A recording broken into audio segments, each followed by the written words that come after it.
Bonjour à tous et bienvenue à ce nouveau webinaire du mois de février. Je m'appelle Margot Dehem, je fais partie de l'équipe du support technique et des formations d'Esri Belux et aujourd'hui je vais vous parler de l'intégration de nos logiciels Esri et de Microsoft. Et donc on va voir ici comment ces deux suites de software peuvent fonctionner ensemble et comment vous allez pouvoir, on l'espère, améliorer l'efficacité de votre travail grâce à cette intégration.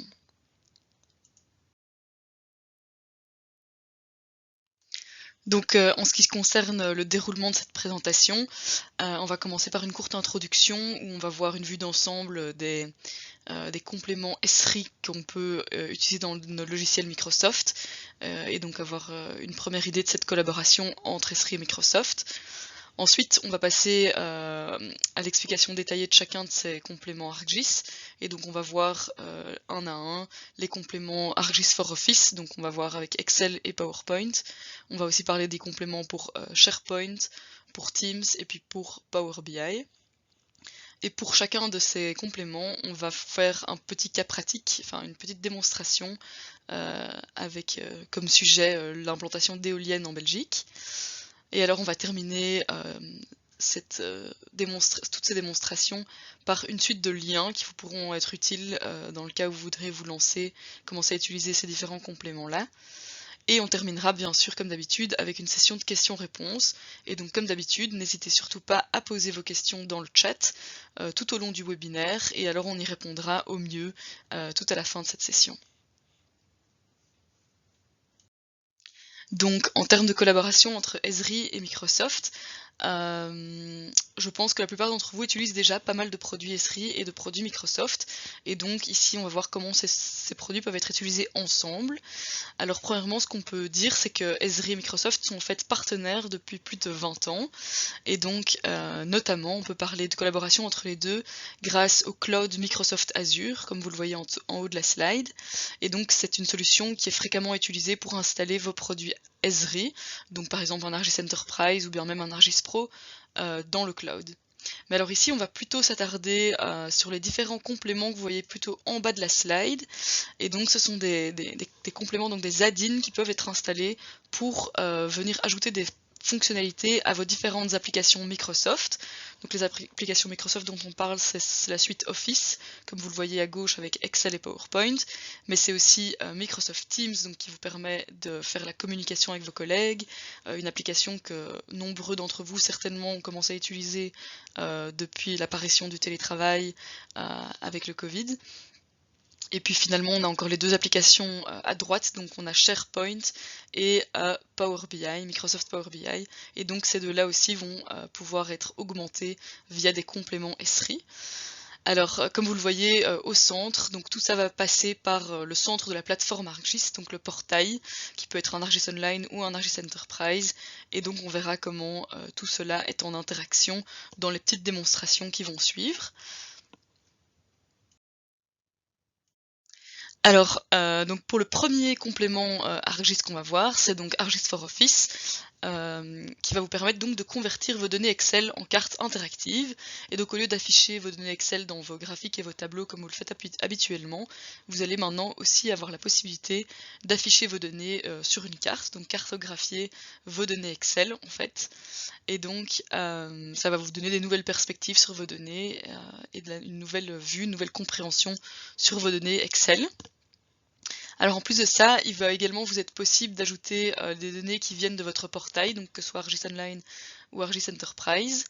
Et vous allez vous allez aussi pouvoir partager vos cartes vers votre portail et donc par exemple aussi ajouter les cartes que vous avez créées dans Excel dans vos présentations Microsoft PowerPoint. Alors en ce qui concerne les configurations système requises pour utiliser ArcGIS for Office, donc ArcGIS for Office est un complément qui est pris en charge pour être utilisé dans la version desktop de Microsoft Excel. Donc malheureusement, il n'est pas encore pris en charge dans la version en ligne. Et alors vous allez devoir utiliser donc vos feuilles de calcul standard, donc au format XLSX, afin de pouvoir utiliser ce complément-là. Vous pouvez utiliser ArcGIS for Office dans une expérience qu'on appellera standard, donc sans vous connecter à ArcGIS. Et vous pouvez aussi l'utiliser dans une expérience qu'on va appeler Premium en vous connectant à votre portail, donc que ce soit ArcGIS Online ou ArcGIS Enterprise. Et donc à ce moment-là, vous allez pouvoir utiliser toutes les fonctionnalités du complément. Et ensuite le téléchargement, enfin l'installation donc de cet add-in est totalement gratuit, et donc vous allez trouver le fichier d'installation sur le site d'Esri, et une fois que vous aurez téléchargé et installé le complément, il apparaîtra comme un nouvel onglet dans votre interface Microsoft Excel. Alors je vous propose d'aller voir ça maintenant via une petite démonstration. Alors pour commencer, il va falloir que j'installe le complément ArcGIS for Office, et donc pour ce faire, je vais me rendre sur ce site internet-ci, donc le site d'Esri, et l'URL exact vous sera donné dans la section des liens utiles à la fin de la présentation, et on s'assurera que chacun d'entre vous reçoive la liste de tous ces liens utiles qu'on montrera dans la présentation. Et donc sur cette page-ci, vous allez pouvoir remplir un petit questionnaire, et ensuite quand vous allez soumettre votre réponse, vous allez recevoir le fichier d'installation. Et donc une fois que vous aurez installé le complément, vous allez avoir un nouvel onglet donc, qui va apparaître dans votre interface Microsoft Excel. Donc ici l'onglet ArcGIS m'est disponible grâce à cette installation du complément. Donc ici j'ai ma feuille de calcul, et comme j'avais dit, j'ai un exemple ici qui reprend des éoliennes en Belgique, plus spécifiquement en Flandre, et donc chacune de mes lignes correspond à une éolienne, et vous voyez que j'ai des informations pour mes coordonnées X et mes coordonnées Y de chacune des éoliennes, ce qui va me permettre de cartographier ces données-là dans une carte directement dans Excel. Donc je vais choisir Add Map ici, ce qui va m'ouvrir une petite fenêtre séparée. Et dans cette fenêtre, vous voyez que je peux directement ajouter des données Excel à ma carte ici, sans même m'être connecté donc à mon compte ArcGIS Online. Donc ça, c'est comme je disais, l'expérience standard qui permet d'utiliser le complément sans se connecter. Alors pour avoir accès à mes données qui sont sur mon portail et à toutes les fonctionnalités, je vais aller me connecter quand même à mon portail ArcGIS Online.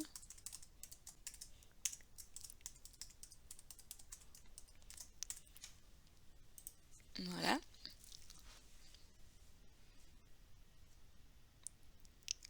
Et je vais donc aller ajouter mes données à ma carte. Donc je vais me rendre ici dans le petit onglet des couches, Layers, et je vais aller ajouter premièrement des données qui viennent de ma feuille de calcul Excel.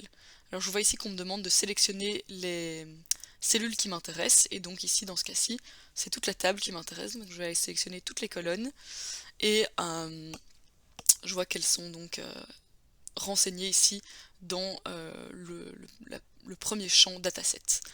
Alors ensuite, je vais devoir déterminer quel est le type d'information spatiale que le complément ArcGIS for Office doit utiliser. Donc ici, c'est déjà mis en mode coordonnées, mais sachez que ça pourrait aussi être des adresses. Et donc dans ce cas-là, si on a une table d'adresses avec donc le nom de rue et le numéro, on va pouvoir procéder à un géocodage qui va apparier ces adresses à des points sur la carte. Alors ici, pour mes coordonnées, je vais devoir déterminer quel est le champ de la longitude. Donc ici, j'ai bien le champ X-coord, et puis le champ de la latitude. Et donc ici, c'est bien le champ Y-coord. Alors ce qui est assez important maintenant, c'est de bien définir la référence spatiale. Donc ici, je sais que mes points ont été collectés en Lambert 72, et donc je vais aller renseigner ce système de coordonnées-là pour avoir des données qui soient placées exactement, enfin correctement plutôt, sur la carte.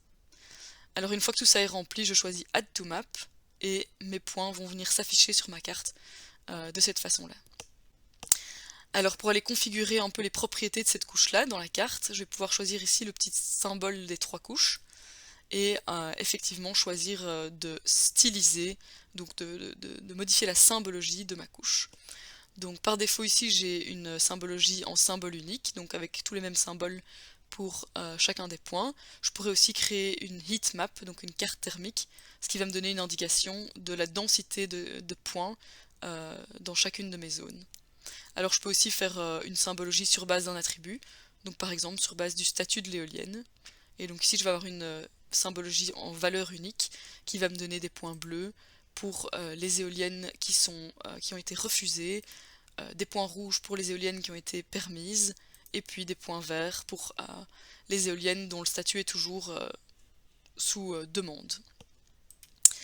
Alors, une fois que j'ai configuré ma symbologie, je peux passer ici au deuxième petit onglet, et donc ça c'est simplement pour pouvoir effectuer des sélections dans mes données. Le troisième ici, ça c'est quelque chose qui va me permettre de faire un clustering.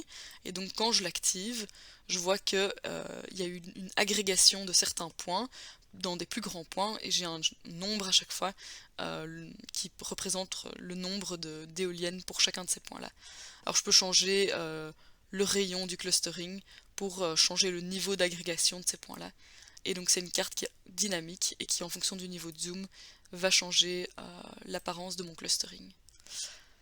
Alors je vais désactiver le clustering pour récupérer un point par éolienne et passer maintenant à la configuration de la fenêtre contextuelle, donc le pop-up. Donc comme vous l'avez vu, quand je clique sur un point, j'interroge la donnée en fait et je récupère donc les informations attributaires. Donc chacun des attributs de mon point est affiché ici. Alors je peux configurer cette fenêtre contextuelle, donc je peux par exemple, je vais l'ouvrir ici comme ça on le voit, lui donner un titre en fonction d'un champ, donc ici je vais lui donner le numéro de la turbine, vous voyez apparaître ici en haut, et ensuite je vais décider quels attributs je veux voir apparaître dans ma fenêtre contextuelle. Donc ici c'est peut-être uniquement le statut, la puissance et la hauteur du poteau. Et alors ce que je peux aussi faire, c'est changer le look de ma fenêtre contextuelle. Donc ici je vais par exemple ajouter une majuscule à statut, et donc ce changement sera répercuté dans ma fenêtre contextuelle, donc dans mon pop-up. Une fois que j'ai configuré mon pop-up, je peux aussi configurer l'étiquetage sur ma couche. Donc je peux tout simplement l'activer ici en choisissant d'activer ce petit bouton et ensuite choisir le champ à utiliser. Donc par exemple, de nouveau, le numéro de la turbine. Alors j'ai un tas d'options ici, comme d'habitude, de police, de taille de police, de couleur, des options aussi sur le placement de l'étiquette. Et alors finalement, ce que je peux faire aussi, c'est par exemple définir une échelle de visibilité. Donc je vais par exemple ici décider que mes éoliennes ne seront visibles qu'à partir d'une certaine échelle. Et donc ici, je n'y vois rien, mais en zoomant, je vais voir apparaître mes éoliennes. Alors je vais enlever ces échelles de visibilité là et passer maintenant à la configuration de la carte en tant que telle. Donc ici j'étais dans la configuration de ma couche. Ici je reviens à ma carte et je peux donc par exemple ajouter une couche aussi de mon portail, donc d'ArcGIS Online, en choisissant ici ArcGIS, et alors j'ai accès à donc notamment mon contenu, mais aussi le contenu de mon organisation, du Living Atlas, etc. Alors ici je vais simplement choisir d'ajouter les provinces belges à ma carte pour un peu plus de contexte. Et donc vous voyez que j'ai une deuxième couche qui s'ajoute à ma carte avec un polygone par province. Ça me permet d'avoir un peu plus de contexte dans ma carte. Ensuite, ce que je peux aussi changer au niveau de la configuration de ma carte, c'est par exemple le fond de plan. Donc en choisissant cette option-ci, j'ai accès à toute la galerie des fonds de plan de mon organisation et je peux par exemple choisir d'utiliser une imagerie plutôt que ce fond de plan topographique. Alors je peux aussi utiliser une recherche ici. Donc si par exemple je veux aller trouver toutes les éoliennes aux alentours de Gand, c'est possible en tapant donc Gand ici. Je vais utiliser la recherche pour me positionner sur la ville de Gand et voir qu'est-ce que j'ai comme différentes éoliennes aux alentours de la ville. Il y a aussi différentes possibilités en termes d'analyse. Donc on a soit des informations, des fiches infographiques. Donc on va par exemple pouvoir ajouter des informations sur la population. Donc ici je vais mettre renseigner le pays, donc Belgium. Et ensuite je vais choisir la population de 2020. Et donc ajouter ici cette petite fiche infographique qui va me donner un renseignement sur la population totale qui est présente sur l'étendue que je visualise. Alors on a aussi des possibilités d'analyse de buffer, donc de zones tampons ou de drive time, donc on peut créer des zones qui sont à un certain temps de trajet ou distance de trajet. Alors je ne vais pas le montrer ici puisque c'est pas spécialement le but de cette démonstration. Mais finalement la dernière étape que je vais vous montrer, c'est le partage. Donc ici j'ai créé vraiment une carte directement dans Excel, et une fois que je suis satisfaite de ma carte, je vais pouvoir la partager vers mon portail, donc comme d'habitude en lui donnant un titre. Ici on va l'appeler éolienne je vais mettre des balises et un résumé. Ceci est une carte pour la démonstration. Et procéder au partage directement, ce qui va permettre de publier cette carte sur mon portail ArcGIS Online. Et voilà, la publication est faite et la carte est donc disponible dans mon portail directement. Alors le prochain complément add-in dont je vous parlerai, c'est d'ailleurs toujours le même, c'est toujours ArcGIS for Office, mais cette fois-ci il s'applique à l'application de Microsoft PowerPoint. Donc maintenant qu'on a vu comment on pouvait créer des cartes interactives directement dans Microsoft Excel, on va voir ici comment on peut ajouter nos cartes interactives à nos présentations, à nos PowerPoint, à nos diapositives. Et donc ici, il va forcément falloir passer par une connexion au portail, puisqu'on va aller chercher des données qui sont stockées sur notre portail, des cartes qui sont disponibles sur notre portail. Et alors dans PowerPoint, on va directement pouvoir mettre en page, enfin mettre en forme en fait, nos cartes dans nos diapositives. Alors la configuration système, donc pour utiliser ArcGIS for Office dans PowerPoint, ce sera donc de forcément avoir installé Microsoft PowerPoint. Il faudra aussi utiliser ArcGIS Online ou Enterprise d'Office. Donc ici, pour pouvoir récupérer les cartes, il faut forcément se connecter. Et enfin, le complément c'est le même, c'est ArcGIS for Office et donc il reste gratuit. Donc on va aller voir à quoi tout ça ressemble dans Microsoft PowerPoint même. Donc ici, comme dans Excel, une fois que j'ai procédé à l'installation du complément ArcGIS for Office, je vais avoir accès à un onglet supplémentaire ici, ArcGIS, qui est tout à droite. Et donc pour ajouter mes cartes à mes diapositives, je vais devoir donc me connecter à mon portail, donc que ce soit ArcGIS Online ou ArcGIS Enterprise. Et donc j'ai cette petite boîte de dialogue qui s'ouvre. Et je vais rentrer les informations de mes identifiants ArcGIS Online afin de me connecter à la plateforme ArcGIS. Une fois que je suis connectée, je vois que j'ai des fonctionnalités d'ajouter des cartes à mes diapositives. Donc je vais ici ajouter une nouvelle diapo et ajouter une carte dans cette diapositive. Alors ici, je vois que je peux aller chercher les cartes qui sont disponibles dans mon portail. Donc j'ai notamment ma carte éolienne ici, qui est la carte que j'ai créée à partir de Excel dans la démonstration précédente. Et donc je vais la choisir et je vois que les différentes couches s'affichent. Je vais ensuite passer par les différentes étapes ici d'ajout des données et je peux configurer différentes choses, donc notamment cacher l'une ou l'autre couche si c'est ça que je désire faire. Et une fois que j'ai choisi les couches que je veux afficher, je vais pouvoir passer à la mise en page de ma diapositive et donc choisir si je veux que la carte prenne l'entièreté de l'écran ou bien seulement une partie. Ici je vais garder par défaut toute la carte qui prend toute la diapositive et j'ai une petite preview qui me montre à quoi tout ça va ressembler.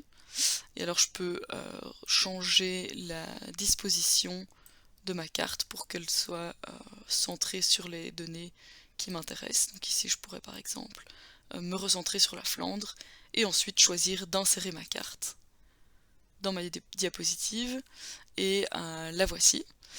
Alors ici c'est un peu une présentation dans une présentation, mais effectivement si maintenant je lance la présentation, je peux, donc là je suis dans la diapositive même, je peux lancer l'interactivité en choisissant le petit cadenas. Et à ce moment-là, je pourrais, à l'intérieur même de ma présentation PowerPoint, naviguer et utiliser l'interactivité de ma carte. Et donc notamment interroger les données en cliquant sur un point et rendre du coup les informations attributaires que j'avais configurées dans mon pop-up. Voilà. Alors je vais sortir du mode live et maintenant je peux mettre fin à ma présentation et voilà, on voit que donc j'ai pu insérer cette carte interactive dans ma diapositive. Alors le deuxième complément qu'on va voir, c'est ArcGIS for SharePoint. Donc c'est un complément qui va venir augmenter les possibilités dans l'application Microsoft SharePoint. Et donc vous allez avoir des capacités de cartographie et de recherche spatiale de vos données. Et donc concrètement, qu'est-ce que ça veut dire? Ça veut dire que dans vos pages SharePoint, vous allez pouvoir ajouter des cartes. Vous allez pouvoir aussi géotaguer vos documents et vos données dans SharePoint et faire une recherche spatiale sur ces documents-là. Donc concrètement, vous allez associer vos documents à des emplacements sur la carte et ensuite, afin de les retrouver plus facilement, vos documents, vous allez effectuer une recherche spatiale et donc associer à un emplacement vos différents fichiers.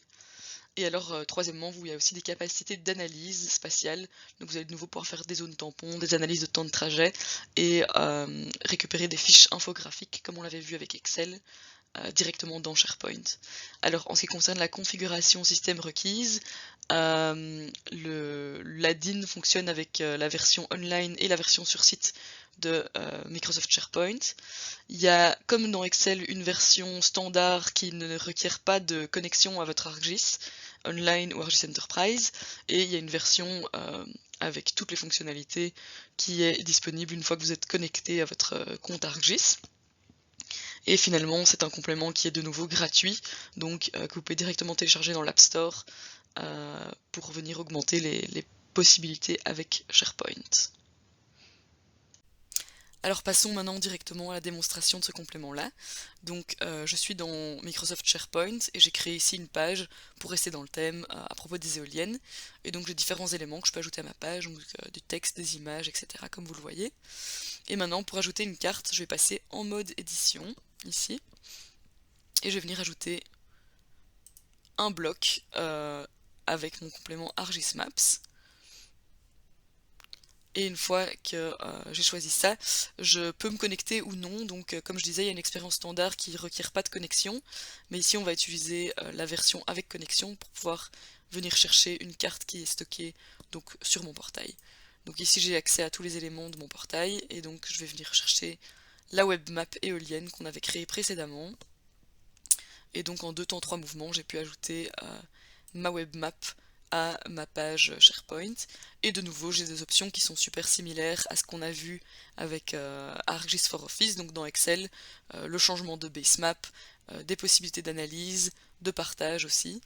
Mais alors, on va pas trop s'y attarder puisque c'est vraiment assez similaire à ce qu'on a déjà fait. Mais on va plutôt aller s'attarder ici au géotagage de documents, comme j'avais dit. Et donc ce géotagage de documents, il va nous permettre d'associer nos documents SharePoint à des entités sur la carte et donc faire une recherche spatiale de nos documents.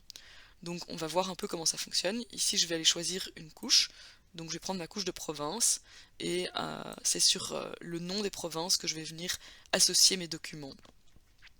Donc ici je vais passer dans le deuxième petit onglet et je vais pouvoir aller chercher les documents que je vais géotaguer. Et donc ici j'ai un dossier de documents pour mes éoliennes. Et donc j'ai 3 documents, j'en ai un pour la province du Hainaut, un pour la province d'Anvers et un pour la province de Namur.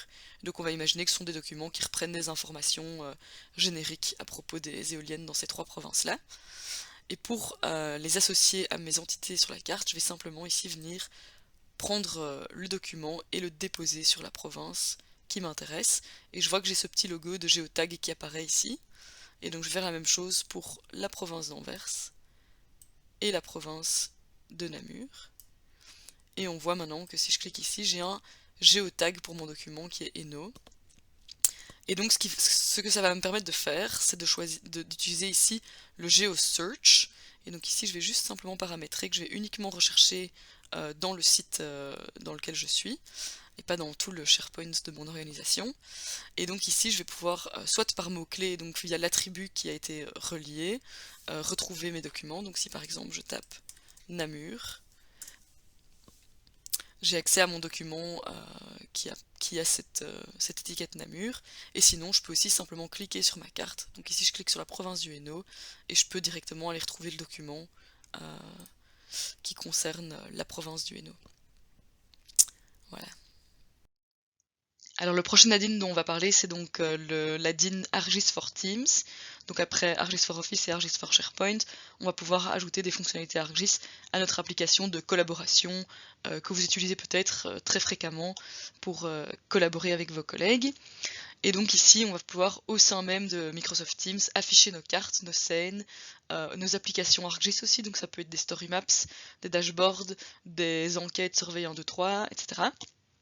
Et donc on va vraiment faciliter le partage de contenu entre collègues en l'intégrant directement dans nos chat Teams, dans nos réunions Teams, etc. Et donc au niveau de la configuration système requise, forcément il va falloir avoir l'application Microsoft Teams, mais alors il va aussi falloir avoir un ArcGIS Online, et donc ici malheureusement l'ADIN n'est pas encore disponible avec ArcGIS Enterprise, même si c'est le projet que ce se soit développé pour l'avenir. Il existe aussi une version standard dans laquelle vous pouvez ne pas vous connecter à ArcGIS Online et simplement directement afficher ou partager du contenu qui est public sur ArcGIS Online. Mais donc pour avoir accès à tout le contenu de votre portail, forcément il va falloir que vous vous connectiez à votre compte ArcGIS Online. Et alors ensuite, l'ADIN, donc l'application ArcGIS for Teams, c'est un complément qui est gratuit et que vous pouvez directement ajouter à votre application Teams à partir de l'App Store de Teams. Donc on va passer à la démonstration pour aller voir ça directement dans Teams même.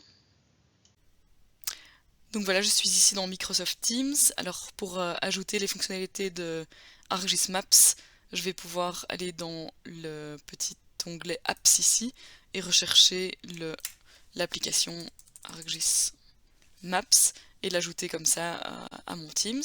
Alors pour moi c'est déjà fait et donc j'ai ce petit onglet ici qui apparaît.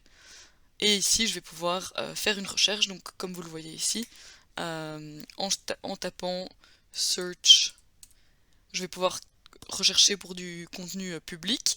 Avec Search My, je vais rechercher dans mon contenu, et avec Search Organization, dans le contenu de toute mon ArcGIS Online. Et alors ici, je tape Search My éolienne, et je récupère les résultats qui correspondent aux éléments qui s'appellent éolienne dans mon contenu.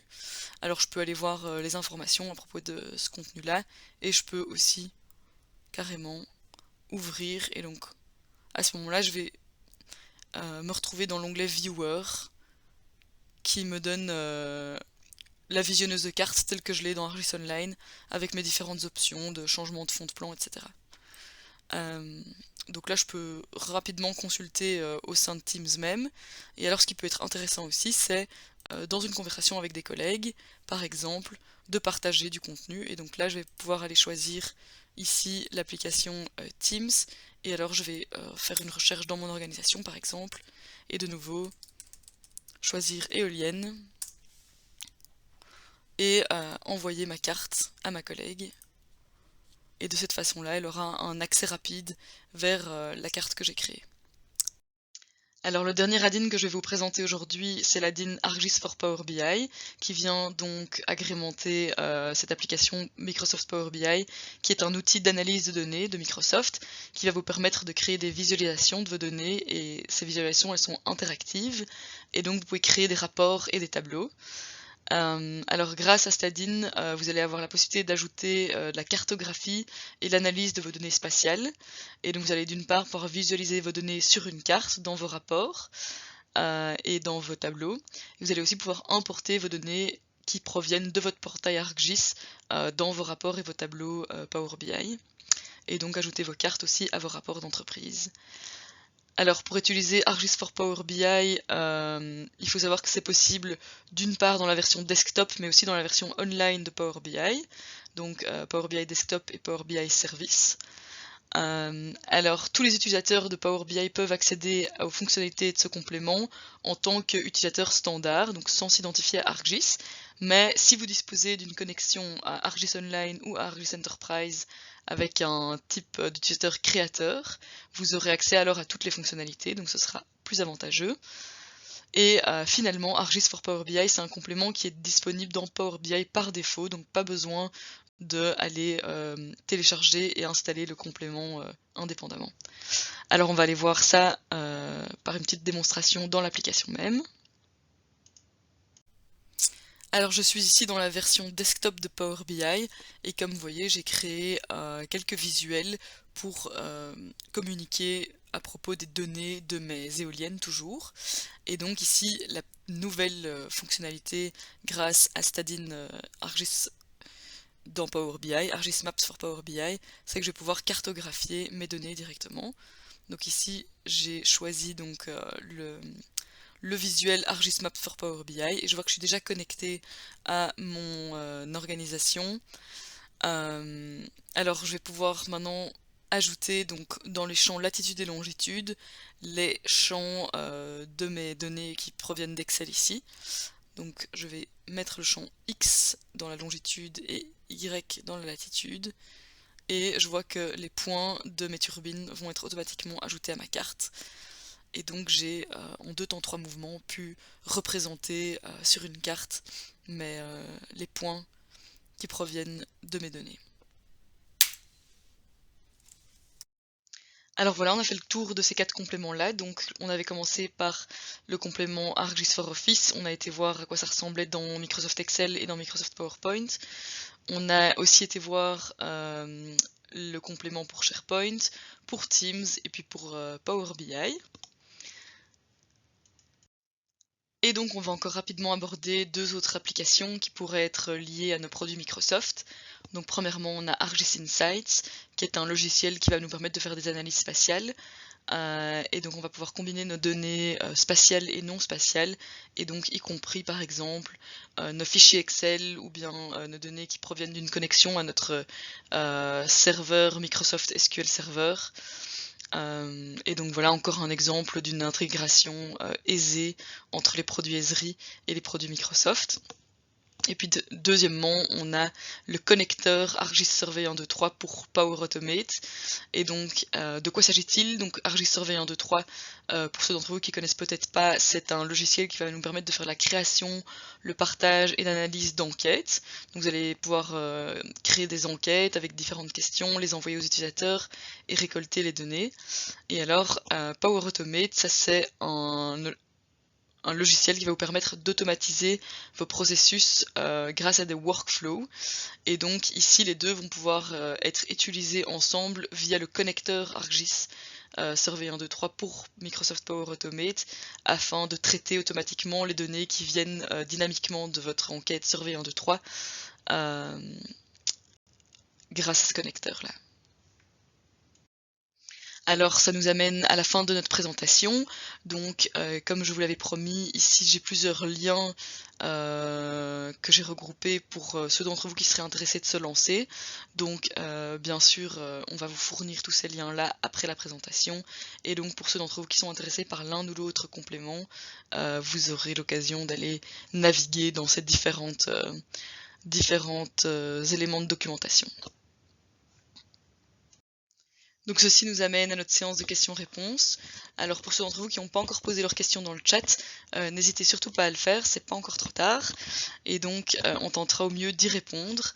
Alors avant de répondre à vos questions en tant que telles, je vais en profiter pour vous présenter notre prochain webinaire qui se donnera donc le 1er avril et qui traitera donc d'ArcGIS GeoBIM, donc une nouvelle application web d'Esri qui place les projets BIM, donc Building Information Modeling, dans un contexte géospatial, et donc qui permet aux équipes d'architecture, d'ingénierie et de construction de travailler facilement avec leurs données qui peuvent provenir de plusieurs systèmes différents dans des applications web configurables, et donc faciliter la collaboration entre les équipes, donc par exemple qui peuvent utiliser d'une part des données SIG et des données BIM dans un seul et même environnement. Alors on a aussi des formations qui arrivent, donc notamment la prochaine formation ArcGIS Pro qui se donnera du 15 au 17 mars. Alors toutes les informations sont sur notre site internet, donc n'hésitez pas à aller jeter un œil si ça vous intéresse.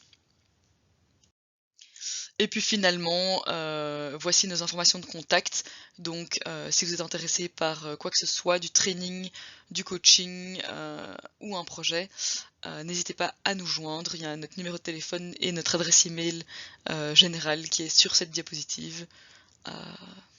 Voilà. Merci beaucoup d'avoir participé à ce webinaire. J'espère qu'il vous a plu. Et on va directement passer donc aux questions-réponses. Merci.